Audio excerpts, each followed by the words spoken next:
So travelers, if you're planning just a one-day trip to Jim Corbett in the month of March, then let us tell you that this is the perfect time to visit since the weather is also good. Well, the first thing, Jim Corbett कोई क्यों जाता है jungle safari करने के लिए? But if you're planning just a one-day trip, so always pre-book your jungle safari pre-hand. इसके लिए you just have to go to the official website where you can pre-book your jungle safari in whichever area of the jungle you want to visit. And make sure you have a fun time exploring the Jim Corbett के jungle.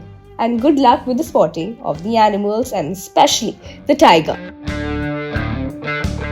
But after you're done with the jungle safari, head to the place that you're staying, relax and chill for a bit. And after that, you can head to the Garjia Devi temple, which is a must visit if you're going to Jim Corbett.